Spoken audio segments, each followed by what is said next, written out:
Good morning, good afternoon, good evening, wherever you are. What's up, everybody? I'm Comic Man Andy.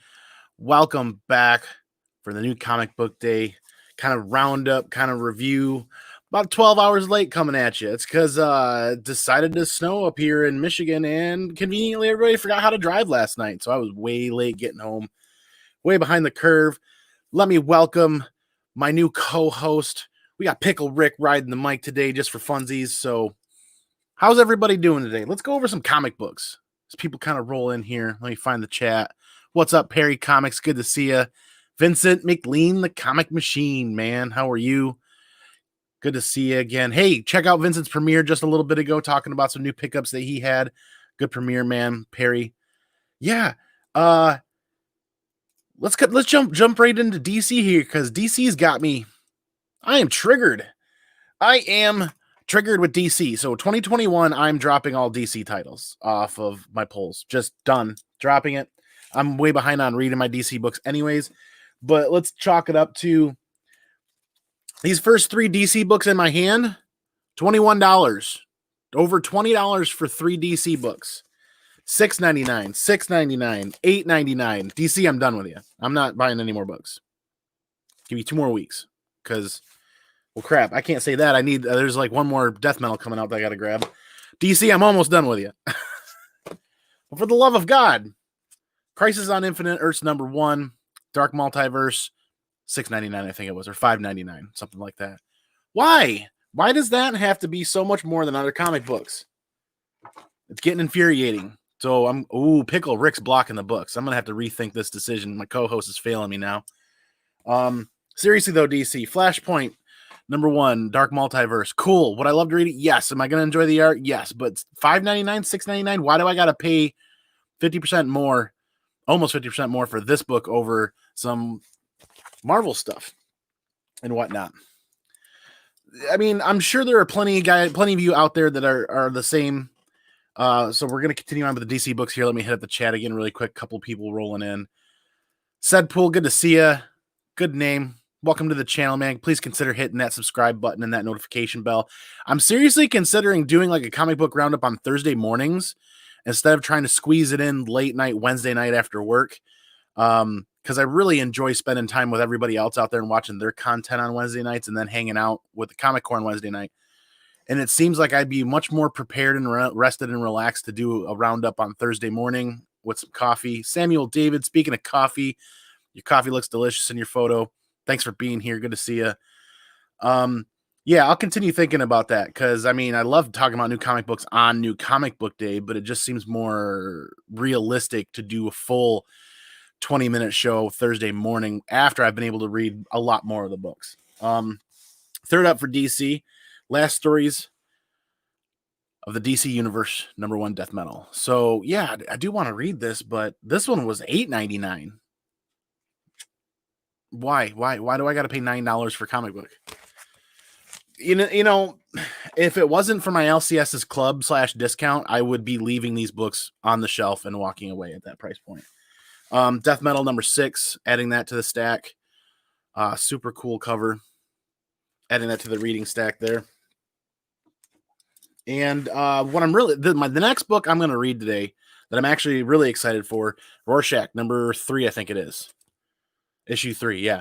Kind of hasn't been everybody's cup of tea, but this has really piqued my interest, and I really want to see where this goes. The last issue was pretty good. I thumbed through the first couple of pages of this issue, and I was like, oh, this looks really good. So I'm going to dive into that actually right after this. Vincent, there you are, man. See, DC pull list is about to come to an end to only one more Death Metal variant to go. Yeah, I'm right there with Vincent. I'm kind of tired of paying 30-ish to 50-ish% more for DC books than their counterparts. Just, it's pointless. So moving along into Marvel, this was fun. I'm glad I added the King in Black tie-ins to my polls. The Immortal Hulk number 1, this was a silent issue. And it's pretty amazing to see what creators can do in a silent issue to give you the feels and make you pull you into the book. I highly suggest reading this. how do you read a book that doesn't have any words? I highly suggest you check this out at least, because this was a lot of fun. Going through the book, it made me happy. It made me sad at a couple of points, and it's amazing the emotion they can draw out of somebody with a book that has no words. There's a couple words at the beginning and a couple words at the end. I liked it a lot, and I'm not a mega Hulk fan, but I do enjoy how they're tying this all together. So that was pretty good. Sticking with Marvel, I got a lot. It was almost a Make Mine Marvel kind of week. Yeah, it's true, Perry. The Dark Multiverse stuff are just one shots, but it seems like every time I turn around, every book from DC every week is at a higher price point, not by a little bit, but actually by a fair amount. Like even the Rorschach book was $4.99, I think, if I remember correctly. So even a buck more, and they give you some better cardstock cover. Cool. I just want to read the story. Yeah. Ooh, okay. I got to look forward to that. We'll not look into that and find out what they're going to drop, because I don't want to totally miss out. Like, I'm not going to let FOMO grab me, but at the same fashion, I could probably cut my costs in half every week just by dropping the 2 or 3 DC books that I grab because of the prices that they charge. Next up on Marvel, Black Cat 1. This was fun, kind of street level-ish heroine. Well, not even a heroine, Black Cat, but I like how they folded her into this. The whole Null is Coming event, King in Black event. I really enjoyed this a lot more than I thought I would. I'm not a Black Cat fan by any means. Just the way they're tying this in and the way they utilized her and her crew. That was fun. That was a fun little romp, if you will. I haven't gotten into this one yet, but sticking with King in Black, Spider-Man, or Symbiote Spider-Man number 2. I have number 1 and number 2, so adding that to the stack to read. And if I'm able to stay up with King in Black, I got to make sure I get these 2 read. So I'll grab those probably tonight when I get home and thumb through those. And X-Force 15 is up next. Woefully behind on my X titles. Got to get caught up. But look who's sitting right there, huh? Mega Red? That's a super cool cover. Looking forward to reading that one. I can't be the only person that's way behind on their poll or reading their poll list. Hey, Second Street Marvel, good to see you. If you guys haven't checked out his stream from this morning, please do. Lots of fun over there as well. Speaking of fun, sticking with X-Men type titles, New Mutants number 14. I've been enjoying this. I want to see where it goes. Like I said, I'm a few issues behind on X-Men stuff, but I'm still buying them. Should say something, you know. And I finally broke down and added this to my pull list like I should have a long time ago. You know how sometimes you kind of like leave stuff behind and you're kind of like, well, I'm going to leave this and grab this and we'll see what happens with that kind of deal. I picked Dr. Aphra quite a while because I like Dr. Aphra quite a bit. So that new series that came out, I picked that, and I didn't grab Darth Vader. Well, I made sure to flip-flop because Darth Vader, in my opinion, is being written a fair bit better than the Dr. Aphra run. And the Dr. Aphra run just was not keeping my attention. The story wasn't developing. There was lots of holes. It just kind of like, wait, what happened? And you go back and reread an issue, and I'm like, no, I'm not crazy. There's a chunk missing out of here that didn't get addressed. Where are we going with this again? So at that point, I'm like, just I'm dropping Dr. Aphra. And I'm like, well, if I'm dropping Dr. Aphra, let me make sure I don't miss out on any more Darth Vader. It's been pretty hot the last couple of issues. So I'm going to dip in. I'm going to go back and make sure that I get the first printings of 1, 2, and 3. So I do have those. Hey, William Smallwood, good to see you. Good morning. Thanks for being here. Grab something cold to drink, or hot in this case, because it's pretty chilly outside. And moving along, that was all for Marvel for me this week. Yeah, I don't know, man. It's not that I hate DC. It's just I don't understand their marketing. I don't understand their pricing. And I don't understand exactly. It doesn't seem like they have a lot of direction. They're just kind of lots of flash, lots of wow here, pay us this. And every time I grab them, I walk back and I'm begging and bored and reading. I'm like, wait, why am I paying these prices when the storytelling quality just isn't? I mean, it's there. They're decent stories, but why would I pay 30, 40% more for a story that's not 30 or 40% more necessarily? Perry's right, though. Those were one-shots. Still, they're pretty expensive. But DC's done. Marvel's done. Moving on. This was a massive week. This was so big, I couldn't even pick up the stack of books. About halfway through it really quick at the 10-minute mark. Thanks everybody for watching and hanging out. Once again, like I said, being able to relive this Walking Dead story in full color is something I'm not going to miss out. Now, granted, it's a cash grab. It's you re-release, reprint, change your covers, do all this kind of stuff, and you're getting people to buy the same book multiple times. But I'm just grabbing the cover A so I can relive this Walking Dead experience like I did in the past, but in full color, because that was the one thing I desperately wanted from this story, was to see everything in full color. This is the issue where Amy takes a bite out of crime, so to speak, if you will. We lose Amy and have some fun. And Shane really starts to do a heel turn, right? Really starts to get kind of it's kind of fun to see that process and see how they wrote that, and being able to experience it in color is a lot of fun. Legion of Comics, I saw you pop in here. Great to see you. Good morning. What's up, everybody? Perry, he said it's fun. Oh, he's talking to Vincent, and Vincent had to say it was good. Super jelly. You got to meet Bueller. Oh, yeah, that's right. Don't forget, check out Perry Comics and his romp with Bueller out there hunting some comic books. Good stuff, man. Trinity is almost done with Marvel and DC indies only. So indies are where I feel like I get my best bang for the buck story-wise. I haven't dipped into the crowdfunding stuff a lot. I've done a couple of them, but it's a slippery slope, right? And then you got to wait a really long time to get those rewards. Yeah, The Walking Dead, being able to relive that. I'll keep moving along here. But being able to relive that in full color is just great. That's what I wanted to begin with, and now I'm finally getting it. And what are those?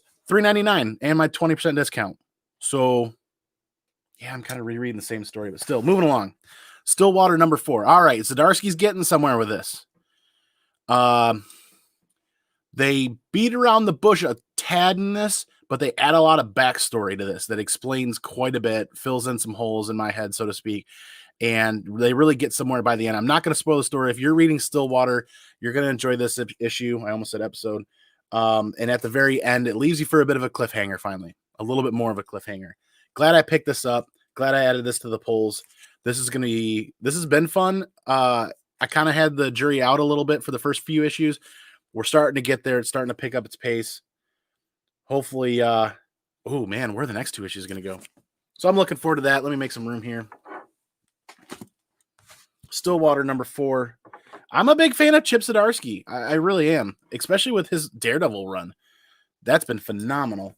Sticking with the indies, we blew right through the Image Skybound stuff and Aftershocks.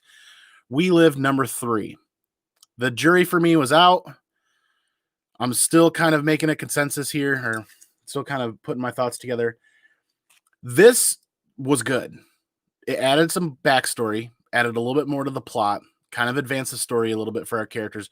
The trouble with this is I started reading this book and number 3, and I immediately felt like, well, wait a second. Did I forget to read number 2? What happened? Where do we go? They start off with a flashback, kind of adding some depth to and some other characters to the story. And when they did that, I'm like, oh, okay, I get it. But then when we return from that flashback to the present time, our characters are now in a different location somehow, in a very different situation or whatnot. And it completely threw me for a loop and made me completely stop what I was doing and go back and find issue 2. I'm like, did I forget to read issue 2 or did I stop halfway through? No, I didn't. That's kind of one of my arguments is the flow of a story from issue to issue when you wait a month, if the creative team isn't really on point with their characters' locations and how they drop them in and out of the past, present, or future parts when they start mixing that into the arc.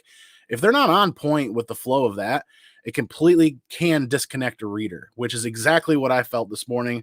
That being said, I'm sticking with this. This is picked up. This issue was really good. Added a curveball, kind of like, holy sheet, I didn't know we were going to do this or go there. Cover explains it a little bit. I like this. It's kind of in line with the same idea of that video game, The Last of Us, kind of a viral fungal like infection taking over the world, so to speak. So I'm digging this. I'm definitely going to see this through the first story arc into the second story arc and see what happens from there. But like I said, if they're not careful with the way they flow and craft the story and the way they drop their characters in and out of locations or in and out of timelines, they're not careful with that, the reader becomes completely disconnected, and you're going to lose readers. Not me. I'm sticking with it. But I totally get if people are coming around this week and saying they're dropping We Live. I completely understand that. One thing I'm definitely not dropping, and I'm glad I'm sticking with it, is We Only Find Them When They're Dead. I actually paid for this on Comixology and bought the issue. I bought the Comixology issue so I could read it first thing yesterday before I even was able to get to my LCS. And this is good. It advances the story. They get somewhere. I'm not going to spoil it. The art is super fantastic and makes me, I guess what they call in like the video game industry is the replayability or replay value. This has got a lot of replay value for me because every time I go back, I'm finding more and more in the artwork that I didn't see before. And the artwork's just been fantastic. I've really liked it. I like that deep space, scary, creepy darkness. Like I said, I'm not going to spoil it, go too far in. It's a quick read. They finally get somewhere. The chase that they had going on pretty much comes to an end. It wasn't too crazy, but I'm with Legion here. This is fantastic. I like it. It could be developed a little bit better. Maybe I'm just not quite as in tune with the storytelling just yet, but I'm sticking with this. I really liked it. Cover A, at first, I didn't like the cover A's with all of the titles on there, but now I'm really kind of getting hooked on that. In the same fashion, though, this is one of those titles that makes me want to buy every cover because every cover looks fantastic. So far, I've been disciplined enough to just grab the cover A's. Captain Comics, ahoy, mateys and mermaids. Good to see you, man. Thanks for stopping in and being here. Appreciate your time, man. Just banging this one out real quick. That's what she said. So that I can head out for the day. And a couple more books here. The 17-minute mark. I like to try to keep it to 20 minutes. Hanging out with you guys. Same artist did Beyond the Grid story arc for Power Rangers. Really cool. Okay. Very cool. I might look up some panels and do some comparisons, see if I can learn a little bit more. Thanks for sharing that, man. Yeah, Vincent. We're going to have to come up with some sort of acronym for this book.